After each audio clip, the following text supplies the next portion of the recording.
Good morning friends और welcome to the prelims booster session. आज का पहला टॉपिक है अमृत भारत स्टेशन स्कीम। ये आपको पता ही है, गवर्नेंस के लिए इंपॉर्टेंट है। कितनी बार हम डिस्कस कर चुके हैं इसको। प्राइम मिनिस्टर जो है उन्होंने 13 रेलवे स्टेशन कर्नाटका में जो है उसकी रिजुविनेशन के लिए under Amrit Bharat station scheme plan launch किया है। तो 13 रेलवे स्टेशन जो है उनके नाम दिए हुए हैं यहाँ पर, और इनको वर्ल्ड क्लास बनाया जाएगा, मल्टी मॉडल कनेक्टिविटी के साथ इंटीग्रेट किया जाएगा, रीडेवलपमेंट की जाएगी ताकि ये सेंटर बन जाएं socio economic activities in the region के। ठीक है, अब हम देखते हैं अमृत भारत स्टेशन स्कीम है क्या। तो हमारे जो रेलवे स्टेशन हैं उनको कॉन्टीन्यूस बेसिस पर लॉन्ग टर्म अप्रोच के साथ डेवलप करने का ये प्लान है। फरवरी 2023 में मिनिस्ट्री ऑफ रेलवेज़ ने इसको लॉन्च किया था। 1309 स्टेशन जो हैं अक्रॉस द कंट्री उनको जो है रीडेवलप किया जाएगा ताकि उनको पैसेंजर्स के लिए सेफ़ बनाया जा सके, फ्रेट ट्रांसपोर्टेशन के लिए भी जो है वो डेवलप किया जा सके। गवर्नमेंट जो है रेलवे स्टेशन को across the country new India के विजन के साथ जो है वो रीडेवलप कर रही है। मिनिमम एसेंशियल अमेनिटीज़ जैसे रूफ प्लाजा, सिटी सेंटर्स, आपके एंट्री और एग्ज़िट एरियाज़ जो है उसको वो रीडेवलप करना, बेटर पैसेंजर सर्विसेज देना, एग्जीक्यूटिव लाउंजेस बनाना, ये सारा जो है ये रेलवे स्टेशन को रीडेवलप करने का प्लान है। नेक्स्ट हम टॉपिक देखते हैं निधि प्रोग्राम। इकोनॉमी के लिए टॉपिक इंपॉर्टेंट है। Recently union minister of state जो है साइंस एंड टेक्नोलॉजी के, उन्होंने राज्यसभा को निधि प्रोग्राम के बारे में बताया है। तो National Initiative for Developing and Harnessing Innovation programme 2016 में लॉन्च किया गया था। एक अम्ब्रेला प्रोग्राम है जो कि इनोवेशन एंड एंटरप्रेन्योरशिप डिवीजन जो है department of science and technology का, उन्होंने इसको कंसीव भी किया है और डेवलप भी किया है।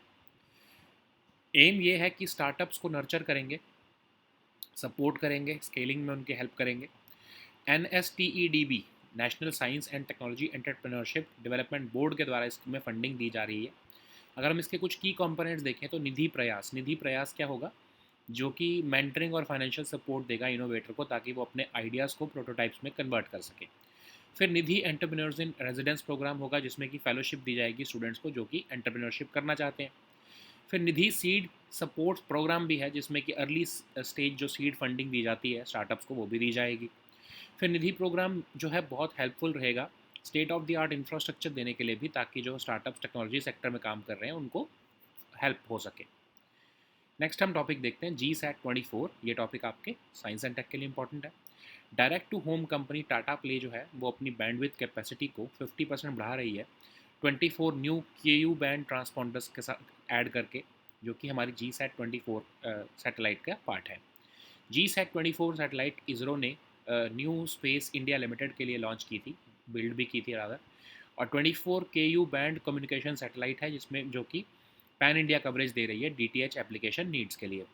सबसे पहली ये डिमांड ड्रिवन कम्युनिकेशन सैटेलाइट है जो कि NSIL ने जिसका मिशन जो है वो अंडरटेक किया था। इस सैटेलाइट का मिशन की जो लाइफ है वो 15 साल है। अब NSIL क्या है, हेडक्वार्टर इसका बेंगलुरु में है। ये एक CPSC है, पब्लिक सेक्टर एंटरप्राइज है मतलब, और कमर्शियल आर्म है इसरो की या फिर डिपार्टमेंट ऑफ स्पेस की। इसको मार्च 2019 में इनकॉर्पोरेट किया गया था। बिल्डिंग, लॉन्चिंग, ओनिंग या फिर ऑपरेटिंग सैटेलाइट और प्रोवाइडिंग सर्विसेज टू कस्टमर्स, ये सारे जो है काम NSIL करती है। नेक्स्ट हम टॉपिक देखते हैं दुरंत कप। ये टॉपिक आपके गवर्नेंस के लिए इंपॉर्टेंट है और सिक्योरिटी के लिए भी इंपॉर्टेंट है। तो रिसेंटली यूनियन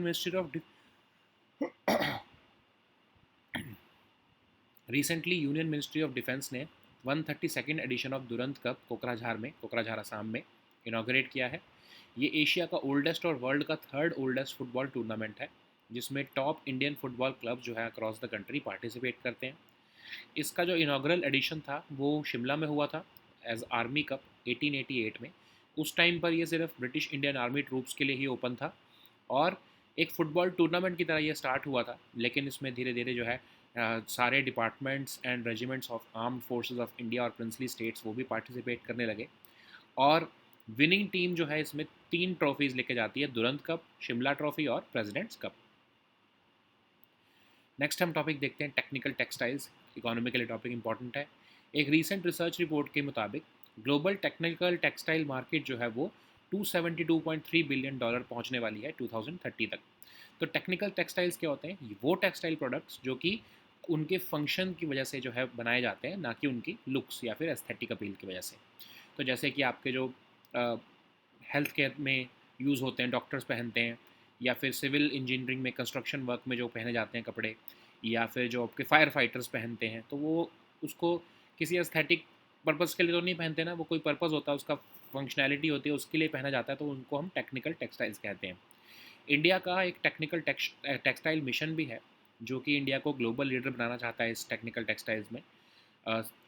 4 साल के लिए ये मिशन मिशन इम्प्रूव किया गया है 1480 करोड़ के जो है आउटले के साथ, और चाहते हैं हम कि डोमेस्टिक मार्केट साइज़ जो है टेक्निकल टेक्सटाइल्स का वो 40 से 50 बिलियन के डॉलर के आसपास हम पहुंचा दें ईयर 2024 तक। नेक्स्ट हम टॉपिक देखते हैं नेशनल हैंडलूम डे। ये टॉपिक आपके आर्ट एंड कल्चर के लिए इंपॉर्टेंट है। Recently 9th national handloom day 7 अगस्त को जो है वो सेलिब्रेट किया गया था मिनिस्ट्री ऑफ टेक्सटाइल्स द्वारा। नेशनल हैंडलूम डे जो है ये स्वदेशी मूवमेंट को कमेमोरेट करता है, जो कि इसी दिन 7 अगस्त को ही 1905 में जो है वो लॉन्च की गई थी। और इस दिन हम हैंडलूम इंडस्ट्री के बारे में अवेयरनेस जनरेट करते हैं। सबसे पहला नेशनल हैंडलूम डे 7 अगस्त 2015 को चेन्नई में प्राइम मिनिस्टर मोदी ने इनाग्रेट किया था। अब अगर हम देखें स्वदेशी मूवमेंट के बारे में, तो ये पार्टीशन ऑफ बंगाल के अगेंस्ट जो कि लॉर्ड कर्जन ने किया था, तब ये स्वदेशी मूवमेंट जो है स्टार्ट हुई थी। इसकी फॉर्मल प्रोक्लेमेशन जो है वो 7 अगस्त 1905 को जो है कलकत्ता टाउन हॉल में जो है वो दी गई थी, बॉयकॉट रेजोल्यूशन जब पास किया गया था। 1906 में कांग्रेस सेशन जो कलकत्ता में हुआ दादा भाई नारोजी के प्रेसिडेंटशिप में, तब जो है ये स्वदेशी, बॉयकॉट, नेशनल एजुकेशन और सेल्फ गवर्नमेंट की डिमांड्स जो है वो पास की गई थी। नेक्स्ट हम टॉपिक देखते हैं स्वाति माउंटेन्स। ये टॉपिक आपके सिक्योरिटी के लिए इंपॉर्टेंट है। इंडियन आर्मी ने लाइट कॉम्पैक्ट वर्जन जो है indigenously developed weapon locating radar का स्वाति माउंटेन्स उसको जो है वो इंडक्ट कर लिया है। स्वाति माउंटेन्स एक एडवांस्ड इलेक्ट्रॉनिकली स्कैंड फेज्ड अरे रडार है, जो कि डिज़ाइन किया गया है माउंटेनियस और हाई ऑल्टीट्यूड एरियाज़ में जो है वो ऑपरेट करने के लिए।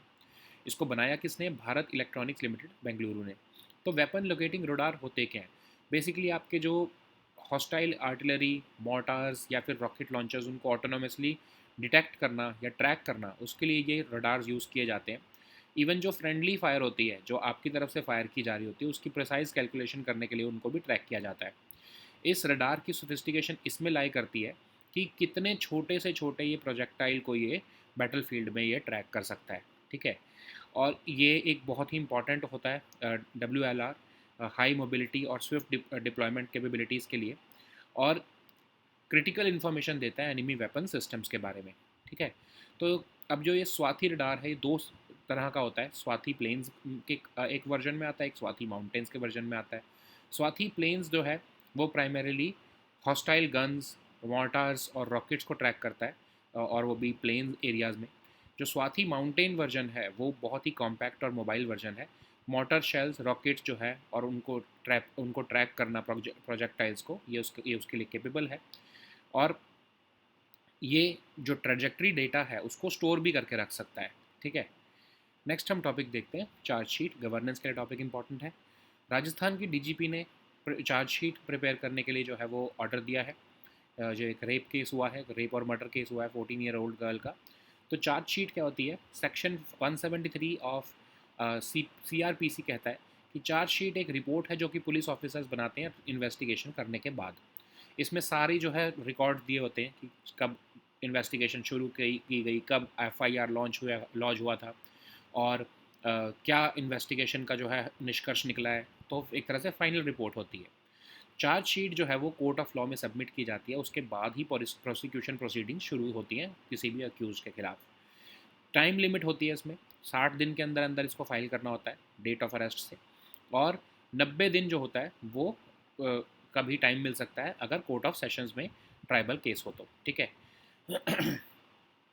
अगर चार्जशीट फाइल नहीं की जाती विद इन प्रिस्क्राइब टाइम, तो अक्यूज के पास जो है वो राइट हो जाता है कि वो डिफ़ॉल्ट बेल ले सकता है।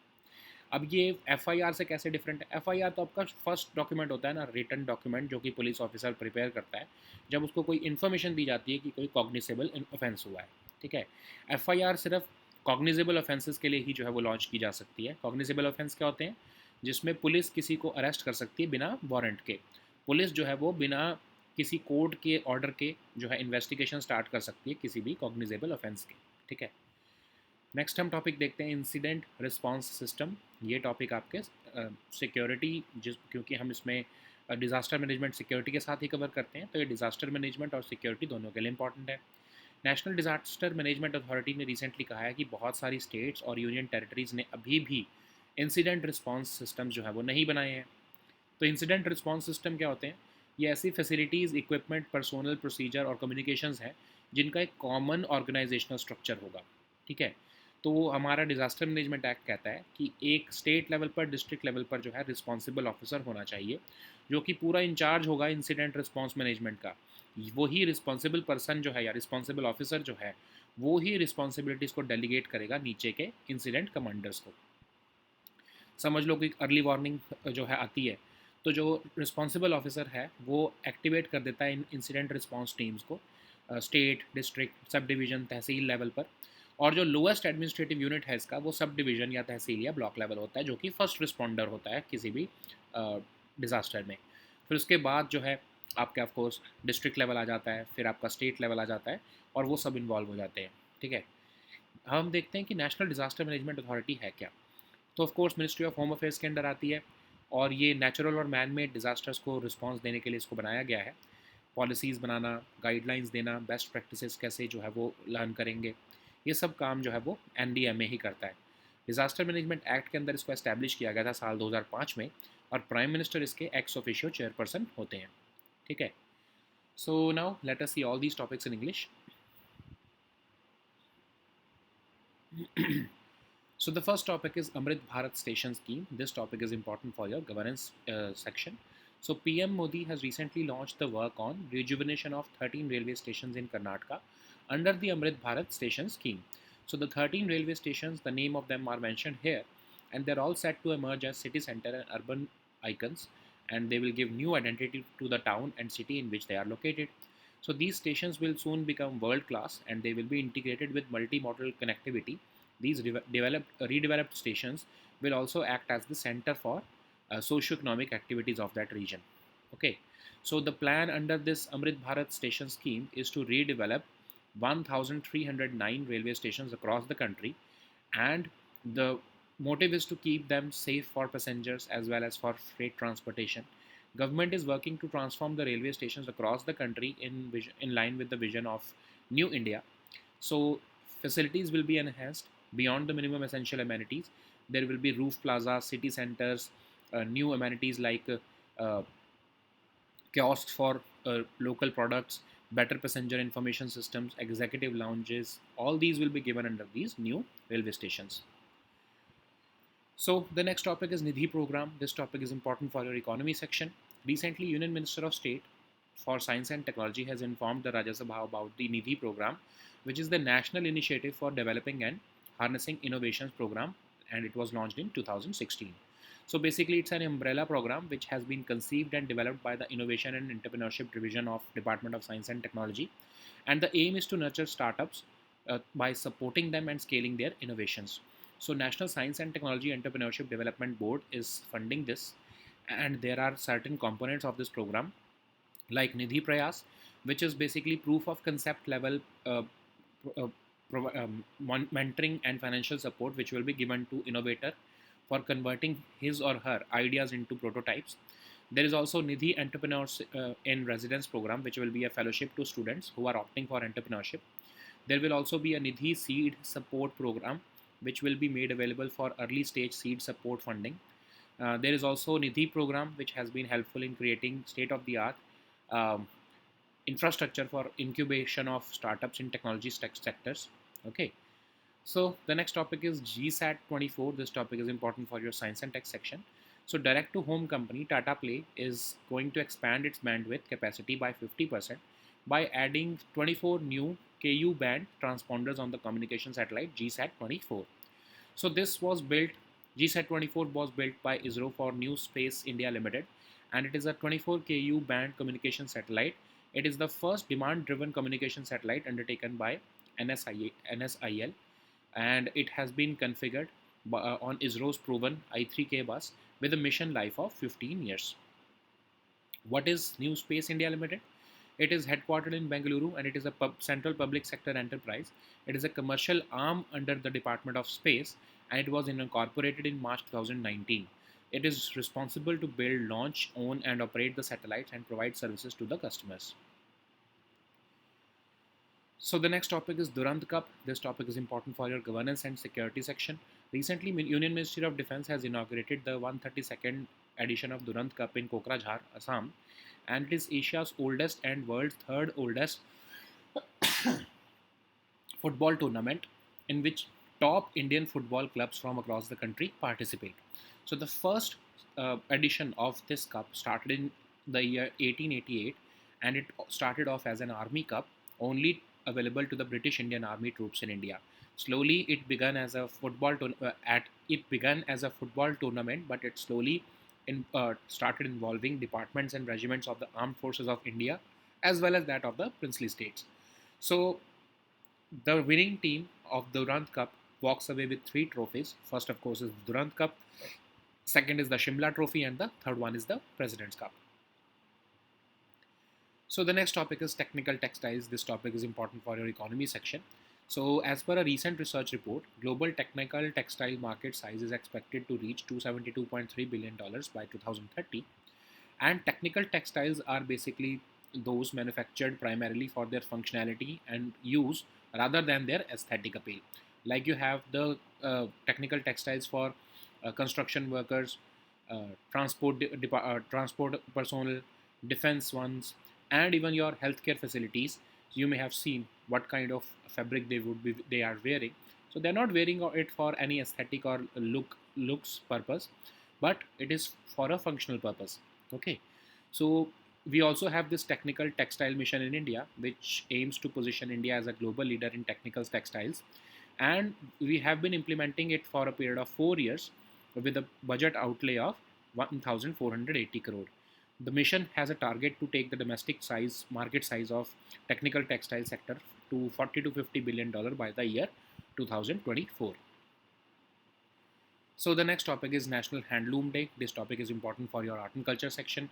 So 9th National Handloom Day was recently celebrated on 7th of August, and this day has been chosen because on this very day Swadeshi movement was launched in the year 1905. So the objective is to generate awareness about handloom industry.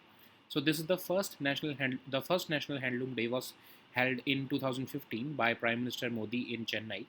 So what is Swadeshi movement? So it was started as a response to the partition of Bengal, which was taken by the decision taken by Lord Curzon, and the formal proclamation of Swadeshi movement was made on 7th of August 1905 at Calcutta Town Hall. So the boycott resolution was passed on that day, and in 1906, the Congress session at Calcutta was held under the presidency of Dadabhai Naoroji, and Swadeshi, boycott, national education, and self-government resolutions or demands were passed on that day. Okay. So the next topic is Swathi Mountains. This topic is important for your security section. So Indian Army has inducted the lighter and compact version of indigenously developed weapon locating radar called Swathi Mountains. It is an advanced electronically scanned phased array radar which has been designed specifically to operate in mountainous and high altitude regions. So it has been developed by Bharat Electronics Limited in Bengaluru. So what is a weapon locating radar?